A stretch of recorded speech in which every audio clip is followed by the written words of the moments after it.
his patience. He liked to arrive everywhere early, so when he was ready to go, he'd say, "Hon, it's time to go." Then he'd go out in the garage and rev up the massive engine on that Astro van. My Nana, in the meantime, would be taking her time getting ready, reorganizing her purse, emptying out the garbage, and completely ignoring him.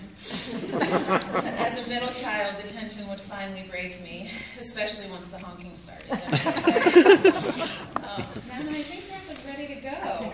To which she would reply, "Oh, he can wait." It always cracked me up, even as a kid, to see that sweet-spirited lady's spunk. And after she died, we wondered if Grandpa had been up there for 15 years honking his horn.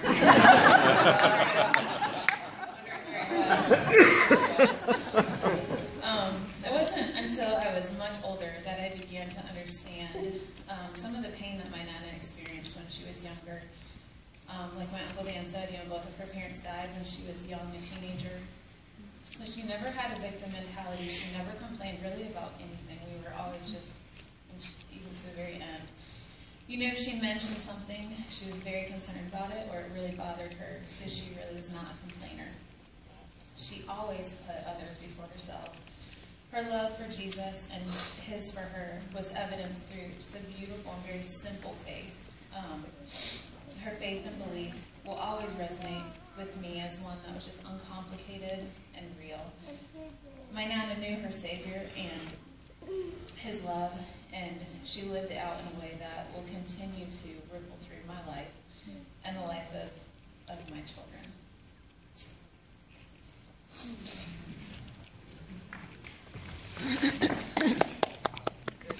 There you go.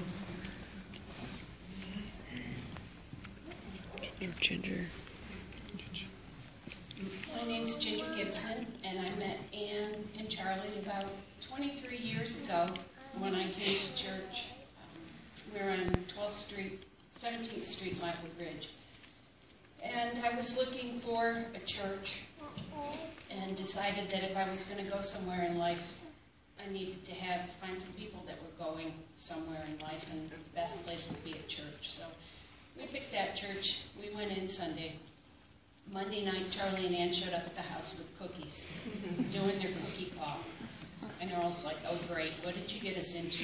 Knocking at our door."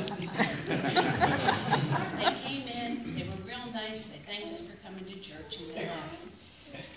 The next Sunday, they were there again to greet us.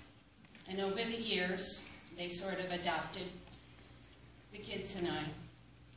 And Ann joined while I got involved in Kids Club, and Charlie and Ann helped with that. 17 years in the kitchen, making punch, serving snacks, singing with the kids, washing their hands. Ann and Charlie both had a heart for the children, and they supported me. One time we were doing Passover suppers. We had done Passovers for several years. So Ann and I go shopping to get the Manischewitz stuff for the Passover. And we're in Publix. And I said, well, let's get 2 of the sparkling grape and 2 of the sparkling white so that the kids can have a choice of what kind of grape juice to drink, because it was all kind of nasty. So we bring it in, and we've got it going in church, and we've got about 12 kids. And the kids are complaining that it tasted really nasty. So I'm like, well, it does. It's just not good stuff, but, be a good Jewish child. Well, Ann's in the kitchen, and she pours a glass, and she takes a sip. And she pours another one, and she takes a sip. And she comes out, and she says, I don't think it's all good. And I said, well, open the other 2 bottles. So she does, and she pours a glass, and she takes a sip. And she pours a glass, and she takes a sip. And she said, well, I'm not really sure now. I said, well, if the kids don't want to drink it, give them water, Well, she pours a couple more glasses, takes another couple sips, and she comes in and she said, well, Ginger, I read the label, and it's got alcohol in it. I said, don't tell Pastor John.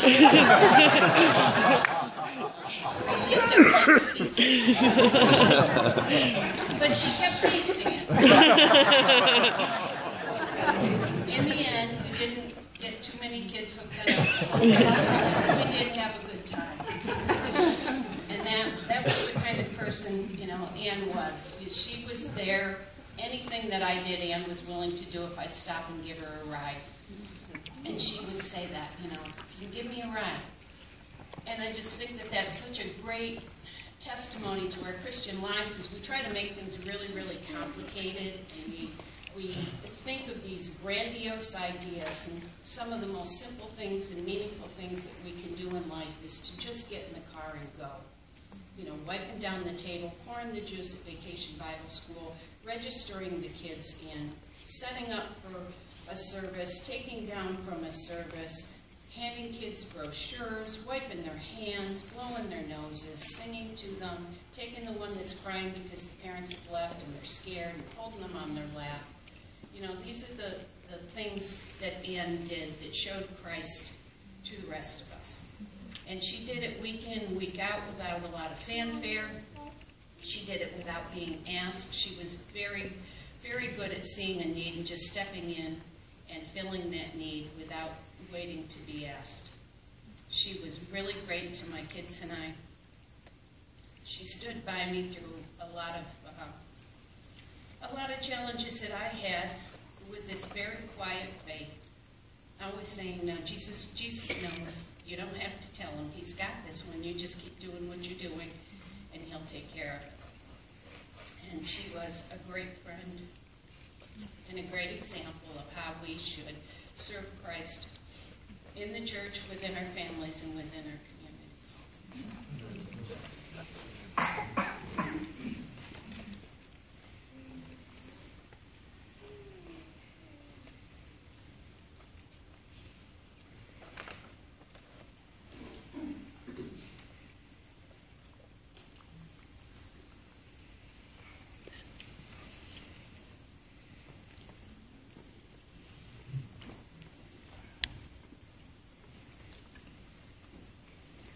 Never have too much of a microphone, and this will be short because the box of Kleenex is dwindling over there.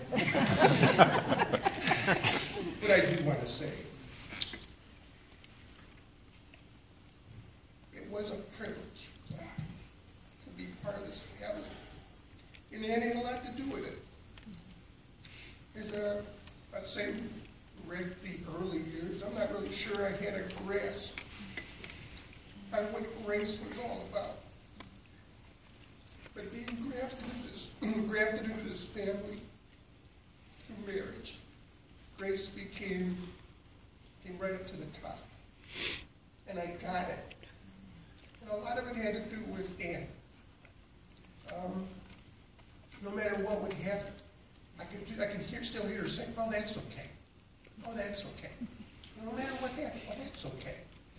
You know, she just had this quiet spirit that just defined who she was. The quiet spirit, the Spirit of God, just working in her life day after day, minute by minute.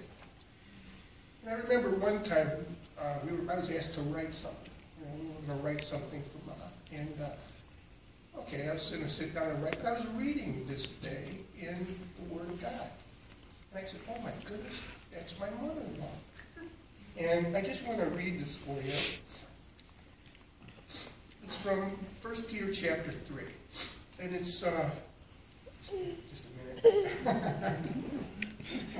it's entitled, the subheading of the chapter is Wives and Husbands. And beginning in verse 1, it says, "Likewise, wives, be subject to your own husbands, so that even if some do not obey the word, they may be won without a word by the conduct of their wives, when they see you respectful and pure conduct. Do not let your adorning be external, the braiding of hair and the putting on of gold jewelry or the clothing you wear, but let your adorning be the hidden person of the heart, with the imperishable beauty of a gentle and quiet spirit, which in God's sight is very precious. For this is how the holy women who hoped in God used to adorn themselves, by submitting to their husbands." And if you think about Ann, you know, she was just such, her spirit adorned her. And that's how I'll always remember her.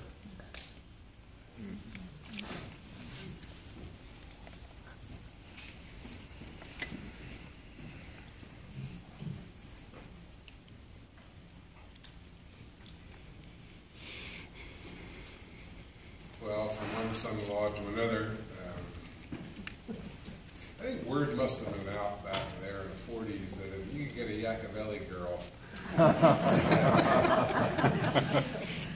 and then in the 70s, it dawned on me that November 1st, 1970, Ruth and I were coming home from church, and we sat Charlie and Ann down in their living room.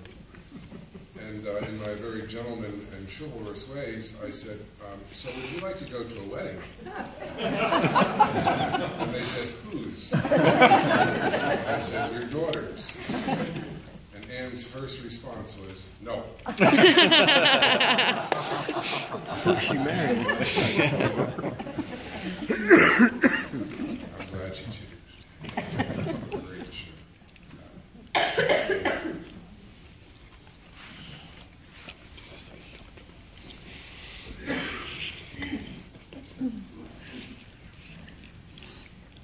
First, thank you, my brother John, Pastor John, and my sister Ruth, for all the graciousness, not just these days, but the last,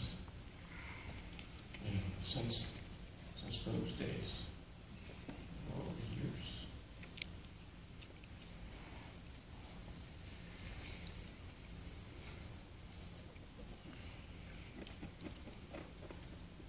Precious in the sight of the Lord is his faithful ones.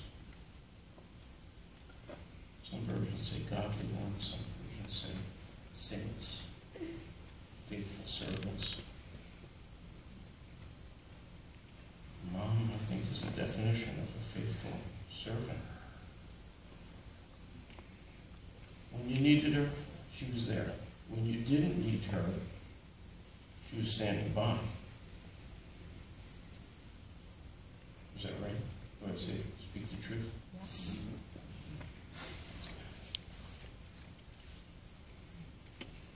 There are two things I think that you want for us today at this celebration of her life. I think, number one, she would want us to worship the Lord. And secondly, I think she would want us to be kind to one another. Everything I've heard here, and just by your presence here,